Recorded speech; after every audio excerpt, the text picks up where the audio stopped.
तीसरे जन्म में एक ब्राह्मण के घर में जन्म मिला और जब भगवान की कृपा से ब्राह्मण के घर में एक जन्म मिला तो उस ब्राह्मण के 10 पुत्र हैं। सबसे छोटे पुत्र के रूप में भरत जी हैं। भरत जी ने कहा पिछले जन्मों में जो गलती की वो इस जन्म में नहीं करूंगा, इस बार भगवान को प्राप्त करके ही मैं मानूंगा, क्योंकि जीव संभलता तभी है जब उसको ठोकर लगती है।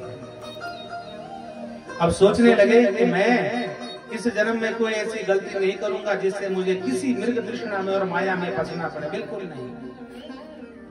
धीरे धीरे बड़े हुए, पिता ने यज्ञोपवीत संस्कार किया। पिता ने कहा बोले बेटा ओम भूर्भुवस्वः तत्सवितुर्वरेण्यं भर्गो देवस्य धीमहि धियो यो नः प्रचोदयात्। ये गायत्री मंत्र बोलो। पिताजी बार बार बोलते रहे, लेकिन इन्होंने एक भी बार गायत्री मंत्र का उच्चारण नहीं किया। पिताजी को लगा ये गूंगा है, बोल नहीं सकता। इन्होंने कहा मैं गूंगा नहीं, मैं बहरा भी हूं, मैं सुन भी नहीं सकता। मूकांत बधिर स्वरूपेण दर्शयामास लोकस्य। मूक और बधिर बन गए, स्वरूपेण दर्शयामास लोकस्य। संसार में ऐसे बन गए कि न मैं बोल सकता हूँ और न मैं सुन सकता हूँ, क्योंकि अगर कुछ बोला जाए, आज पिताजी कह रहे हैं कि गायत्री मंत्र सुनाओ, कल कहेंगे स्वस्ति वाचन याद करो, परसों कहेंगे वेद पढ़ो, फिर कहेंगे भागवत पढ़ो और मैं फिर माया में पढ़ जाऊंगा। इसलिए इस माया से बचने के लिए एक ही उपाय है, यहाँ गूंगा बहरा बन करके जीवन यापन करूंगा तो ना मुझसे कुछ कोई बोलेगा और ना मुझसे कुछ कोई पूछेगा। बात खत्म। माया का चक्कर ही जड़ से मिटाने का प्रयास किया। पिताजी बेटे को पढ़ाते पढ़ाते स्वर्ग सिधार गए, लेकिन बेटे ने एक अक्षर नहीं सीखा। और जब एक भी अक्षर नहीं सीखा तो पिताजी चल पड़े।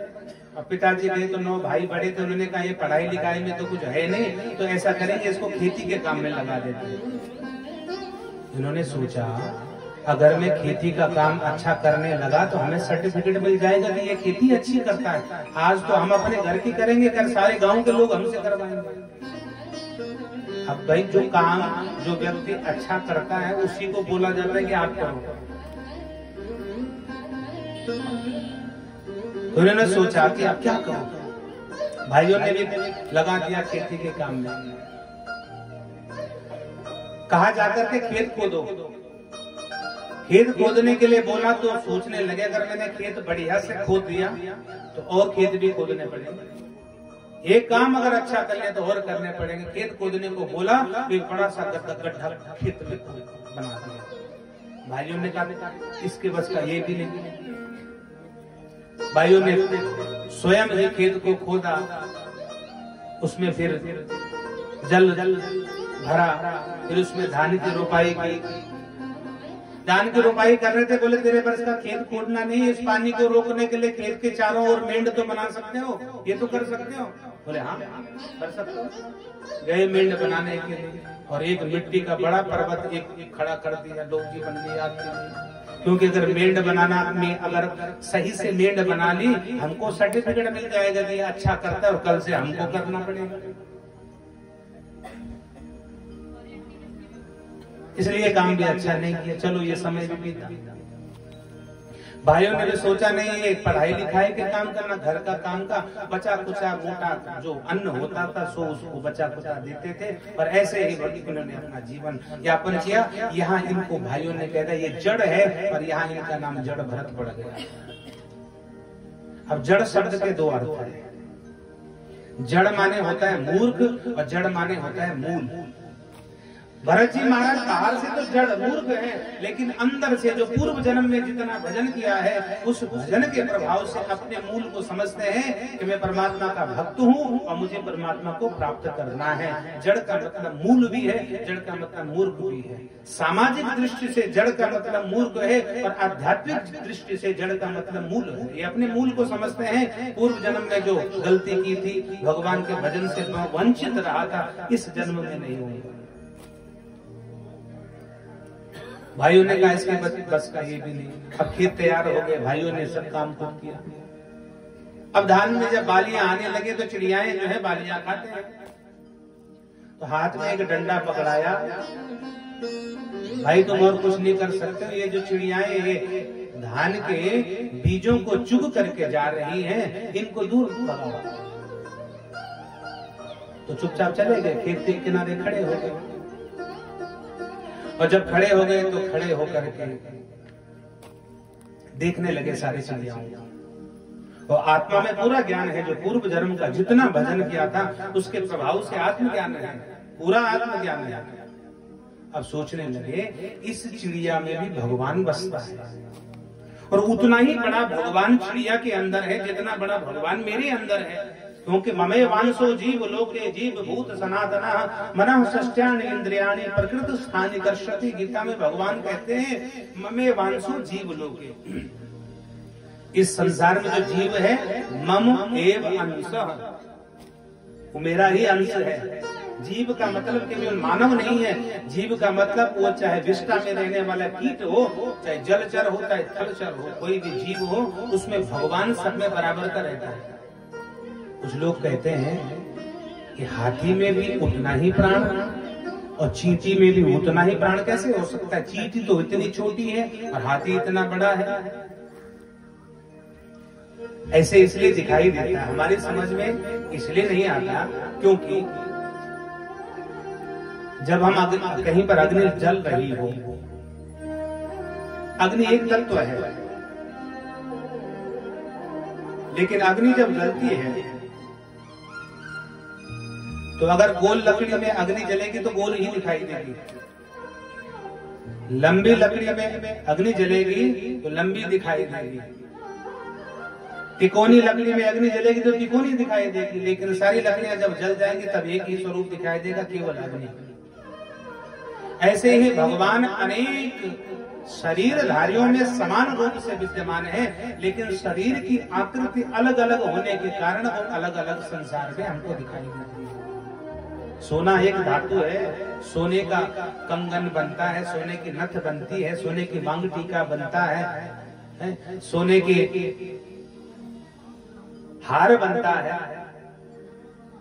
अब आप हार बोलेंगे तो हार बोल करके तुरंत मन में आ जाता है कि हार है। कोई ऐसा बोलता कि सोने के हार या सोने के कंगन, केवल हार बोल दिया तो समझ में आ गया, कुंडल बोल दिया तो समझ में आ गया, नथ बोल दिया तो समझ में आ गया। ये पहले तो सोना था, लेकिन जैसे जैसे कारीगर ने इनके स्वरूप को बदला, ऐसे ऐसे इनके नाम पड़ गए, नाम बदलते गए, लेकिन मूल रूप से उसमें सोना ही है। सारे धातुओं को इकट्ठा करके एक जौहरी एक बर्तन में जाकर के उनको पिघला दिया। अब ना आपकी नथ बचेगी, ना आपका कुंडल बचेगा, ना आपका मांग टीका बचेगा, ना आपका हार बचेगा, एक ही तत्व बचेगा, केवल सोना। मिट्टी से घड़ा बनता है, मिट्टी से दीपक बनता है, फिर मिट्टी से बने हुए घड़े को घड़ा और दीपक को दीपक कहा जाता है। दोनों को तोड़ दीजिए, मिट्टी में मिला दीजिए, फिर मिट्टी हो जाता है। ऐसे ही भगवान अलग अलग शरीरों में हमको अलग अलग भाषता है, लेकिन मूल रूप से वह परमात्मा सब में समान रूप से व्याप्त है, सब में बराबर का है। तो जड़ भरत जी महाराज ने देखा कि ये जो चिड़ियाएं बैठी हैं खेत में, इनको भी भगवान ने बनाया है और इनमें भी भगवान का अंश है। मुझ में भी भगवान का अंश उतना ही है जितना इनमें है, इसलिए हम दोनों क्या हुए? भाई भाई हुए। और जब हम दोनों भाई हैं, हमको इस संसार में जीने का समान अधिकार है, तो मैं फिर इनको क्यों भगाऊंगा? क्यों इनको भगाऊंगा? मैं इनको नहीं भगाऊंगा। देखते रहे चिड़ियाएं सारे खेत को चट करके निकल गई। भाई आए, देखा, अरे तेरे से ये काम भी नहीं होता, जा निकल जा, और धक्के मार के जड़ भरत जी को घर से बाहर निकाल दिया। और जब बाहर निकाल दिया तो रास्ते में घूमने लगे। रास्ते में घूमते घूमते कुछ चोर आए और चोरों ने इनको पकड़ा, चलो हमारे साथ मंदिर चलेंगे, ना नहीं बोला। ये नहीं पूछा कि कहां ले जा रहे हो, क्यों ले जा रहे हो, क्या काम है, कोई प्रश्न नहीं। चुपचाप ले गए, मंदिर में ले गए, इनको स्नान करवाया गया, सुंदर वस्त्र पहनाए गए, भोजन करवाया गया, चंदन टीका लगाया गया, फूलों की माला पहनाए गए। इतना सब होने के बाद भी कोई प्रसन्नता नहीं। जो बधिक था उसने बोला तुमको यहाँ क्यों लाया गया, तुमको पता है? बोले नहीं, तुमको यहाँ इसलिए लाया गया कि हमारे जो सरदार हैं उन्होंने मन्नत मांगी थी कि अगर हमारा पुत्र होगा तो हम भगवती महाकाली को नर बलि चढ़ाएंगे। जिसको हम पहले लाए थे वो भाग गया, तुम पकड़ में आ गया तो तुमको लाया गया। तुमको डर नहीं लगता कि तुम्हारा यहाँ पद होगा? कुछ नहीं ना, हाँ ना ना। भरत जी महाराज सोचने लगे जो होगा सब प्रभु के अधीन है। अरे पहले गलती हुई तो मृग बन गए, तो सब परमात्मा के अधीन है और वो जैसे रखेगा वैसे ही रहेंगे। जब इस प्रकार का विचार इनके मन में आया, बधिक ने जो नर बलि को देने वाला था उसने हाथ में खड्ग लिया और खड्ग लेकर के जैसे ही जड़ भरत जी को मारने के लिए खड्ग उठाया, भगवती महाकाली रूप से ही प्रकट होकर के वहां सामने आ गई और बधिक के हाथ से ही खड्ग लेकर के भगवती महाकाली ने वहीं पर जितने चोर थे सरदार के सहित सबकी सिर धड़ से अलग करके एकदम लहूलुहान सारा मंदिर, और भरत जी एक किनारे हाथ जोड़ करके खड़े। भगवती ने आशीर्वाद दिया, तब भी कोई प्रसन्नता नहीं। मर रहे थे तो कोई दुख नहीं, और भगवान भगवती सामने प्रकट हो गई तो कोई प्रसन्नता भी नहीं। सुखे दुखे समय कृत्वा लाभालाभो जया जया सुनिचैव स्वपाकिच पंडिता समदर्शि। समान भाव से जब मरने वाले थे तो मन में एक क्षण भी दुख नहीं हुआ, कष्ट नहीं हुआ। और अब भगवती ने दर्शन दे दिए तो अभी कोई प्रशंसा नहीं है, कोई प्रशंसा नहीं। भगवती ने दिव्य आशीर्वाद दिया, प्रणाम किया, माथा नवाया और वहां से चल चले। बोले जगदम्बे मैया के, हे जगदम्बे भवानी जय जय, हे जगदम्बे भवानी जय जय, हे जगदम्बे भवानी जय जय, हे जगदम्बे भवानी जय जय। शिव कल्याणी मातु जय जय, शिव कल्याणी मातु जय जय, शिव कल्याणी मातु जय जय, शिव कल्याणी मातु जय जय।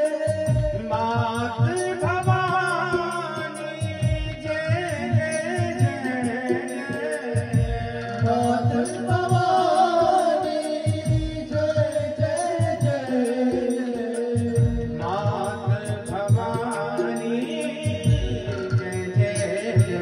जय, हे जगदम्बे भवानी जय जय, हे जगदम्बे भवानी जय जय, हे जगदम्बे भवानी जय जय, हे जगदम्बे भवानी जय जय।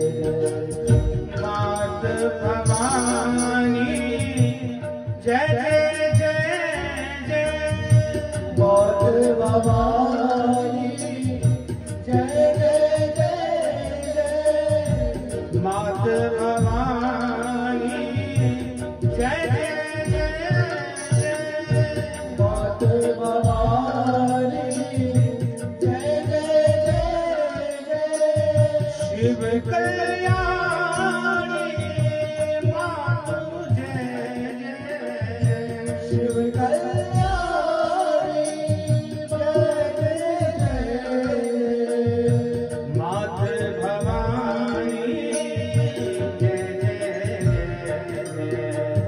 हे जगदम्बे भवानी जय जय, जगदम्बे भवानी जय जय, हे जगदम्बे भवानी जय जगदम्बे भवानी जय जय। बोले जगदम्बे मैया की। तो जड़ भरत जी महाराज को भगवती ने दिव्य आशीर्वाद प्रदान किया और उसके बाद भरत जी फिर निकल पड़े अपनी राह पर। राह पर निकल पड़े तो रास्ते में एक राजा मिला, सिंधु सोविन देश का, जो पालकी में बैठ करके कपिल मुनि के आश्रम में ज्ञान लेने जा रहा था। पालकी को ढोने वाला एक कहार बीमार हो गया, भरत जी को उस पर लगा दिया। जैसे ही उनको पर लगाया तो उस पर लगाते ही जड़ भरत जी कैसे चलने लगे रास्ते में, जैसे कोई जीव जंतु कीट कृमि रास्ते में दिखता तो उछल उछल करके चलने लगे। और जब उछल उछल के चलने लगे तो राजा रहुगण का जो सिर था वो सिर पालकी से टकराने लगा। और जब पालकी से टकराने लगा तो राजा को बड़ा क्रोध आया। अरे तुम ठीक से नहीं चल सकते क्या? तुम जानते नहीं हो कि सिंधु देश का राजा यहाँ बैठा हुआ है और उसको तुम कष्ट दे रहे हो, ठीक से चलो। जब ऐसे बोला तो अभी तो जड़ भरत जी ने कुछ नहीं किया। फिर आगे चलने लगे और आगे जब चलने लगे तो आगे चलते चलते फिर कहीं पर कोई कीट कृमि जीव जंतु दिखाई दे, उछल करके चलने लगे, उसको बचाते हुए चले। और जब चलने लगे तो अब राजा को क्रोध आ गया और राजा पालकी से नीचे उतर गया। राजा ने कहा तुम बड़े कमजोर हो, तुमसे मेरा ये जो पालकी का जो भार है ना, ये भार तुमसे वहन नहीं हो रहा है, तुमसे नहीं उठाया जा रहा है। और जड़ भरत जी तो हृष्ट पुष्ट शरीर के, तुमसे ये भार नहीं उठाया जा रहा होगा क्योंकि तुम बहुत कमजोर हो। अरे अगर तुम ठीक से नहीं चलोगे तो मैं तुमको दंड दूंगा। और ऐसी चिकित्सा करूंगा तुम्हारी कि तुम फिर ठीक से चलोगे।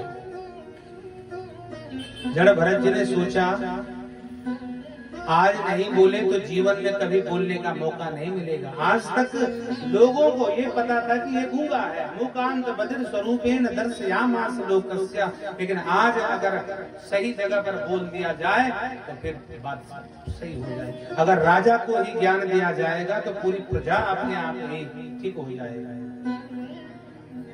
तो सोचने लगे आज राजा को ही ज्ञान दे देते हैं। अरे राजन आप कह रहे हो आप मेरी चिकित्सा करोगे, अरे आप कैसे मेरी चिकित्सा कर सकते हो? कौन होते हैं आप मेरी चिकित्सा करने वाले और कौन होते हैं आप मुझे दंड देने वाले? अरे आप मेरे शरीर को कष्ट दे सकते हैं लेकिन मेरी आत्मा पर इसका कोई प्रभाव नहीं होगा। क्यों? क्योंकि घटना बढ़ना, छोटा होना, बड़ा होना, निद्रा आना, कष्ट होना, दर्द होना, ये शरीर का धर्म है, ये आत्मा का धर्म नहीं है। आत्मा का धर्म कोई, आत्मा से इसका कोई मतलब नहीं है। अगर आप मेरे शरीर को कष्ट देते हो, मेरे शरीर पर कष्ट होगा, लेकिन मैं तो अपने आप को नित्य शुद्ध परिबुद्ध आत्मा समझता हूँ और आत्मा पर इसका कोई प्रभाव नहीं होता है। इसलिए आप मुझे कष्ट दोगे, मेरे शरीर को कष्ट दे सकते हो, लेकिन मेरी आत्मा पर आपके कष्ट का कोई प्रभाव नहीं होगा।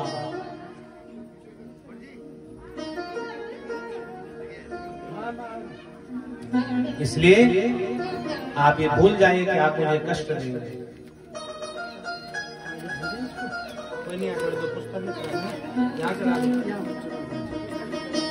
बोले भक्तवत्सल भगवान की।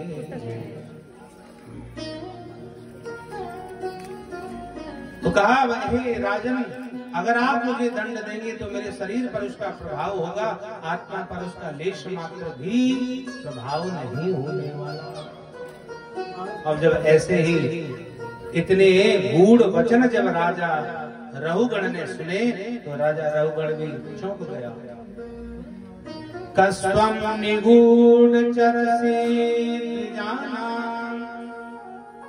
विभर से सूत्रम कथमो वधूतः कश्यापि पुत्रस्य इहापि कस्मात् क्षेमायनश्चेदस्नो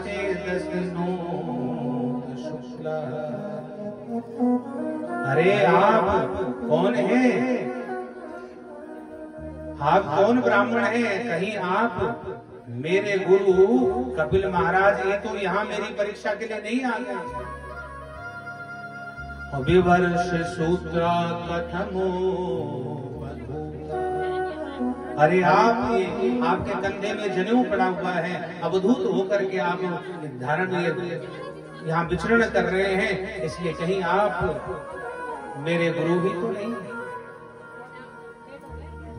हे ब्राह्मण देवता, नाहं विशंके शूरराज वज्रा नत्रक्षशूरायमाश दंडा नागर कुसुमानिल वेद्य पासा शंखे वृषंगम गुलाबमा।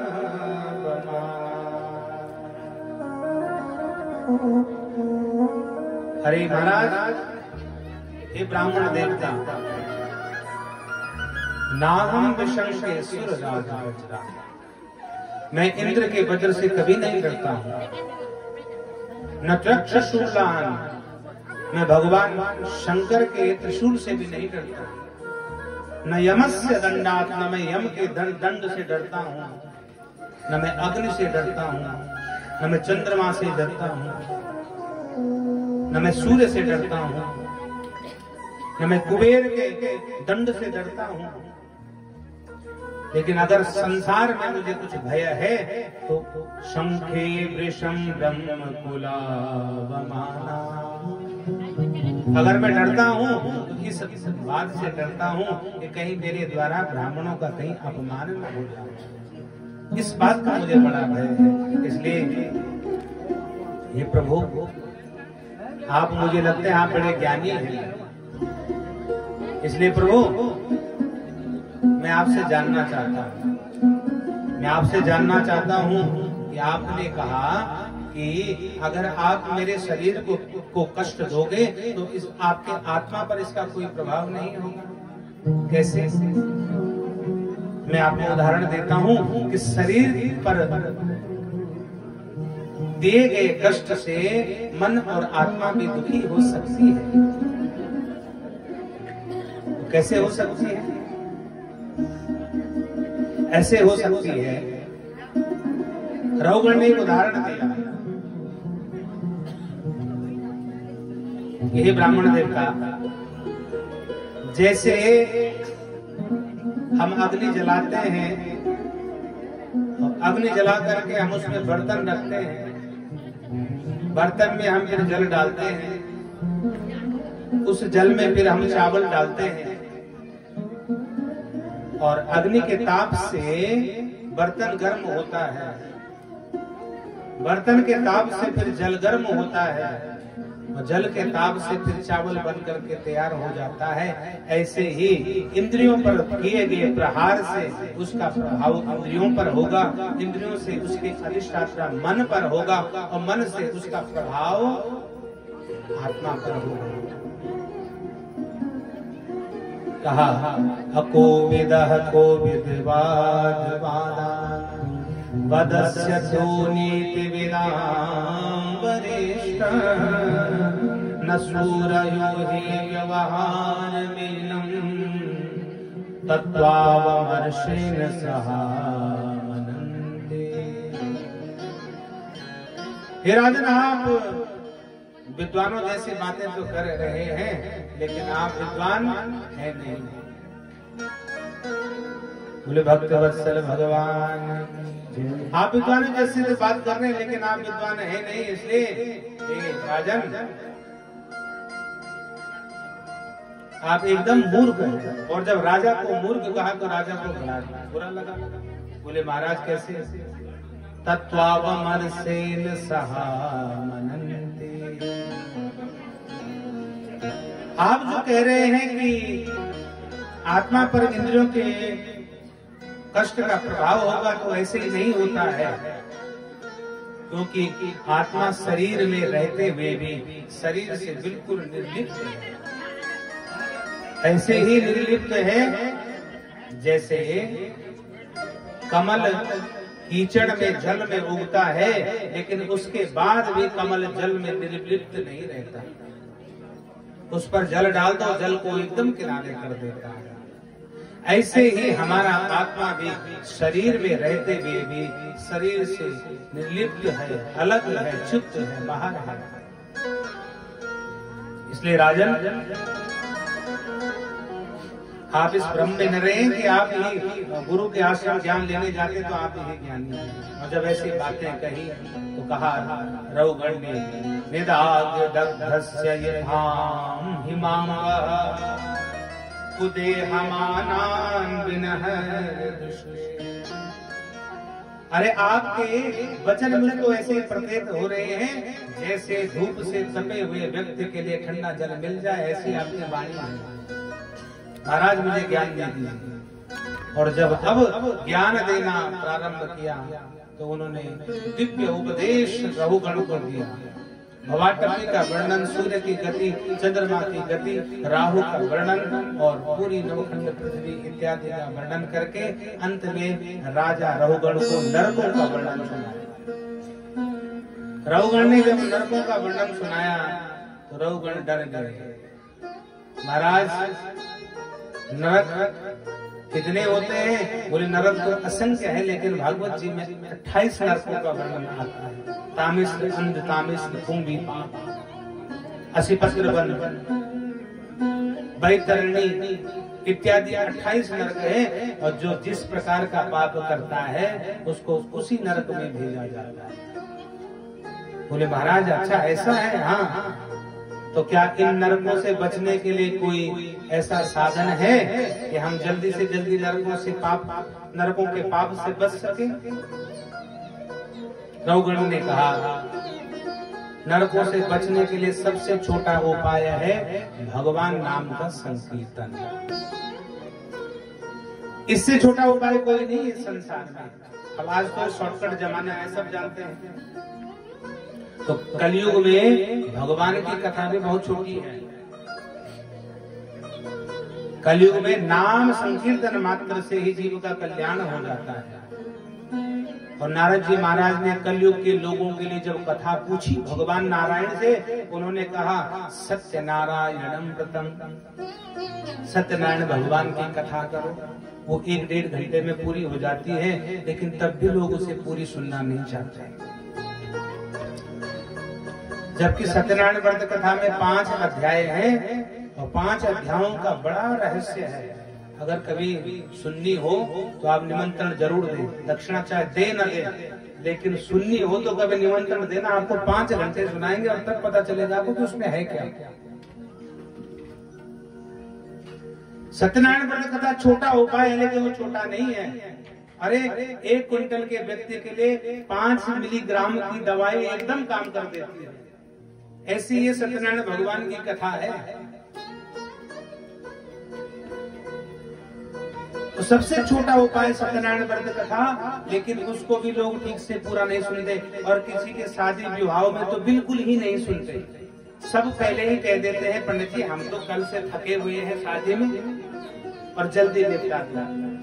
तो हम भी क्या करते हैं, एक किनारे से संस्कृत में पढ़ा, भगवान को सुनाया, आरती की, हमारा भी क्या जाता है। हमको पता है जजमान ने तो पहले से लिफाफा फिक्स किया हुआ कि पंडित जी को कितना देना है। अब 2 घंटे सुनाओ, चाहे आधे घंटे सुनाओ, चाहे 15 मिनट में खत्म कर दो, हमको पता है जो लिफाफा बन गया उसमें से कोई निकालेगा नहीं, क्यों? वो फिक्स हो गया ये ब्राह्मण के लिए।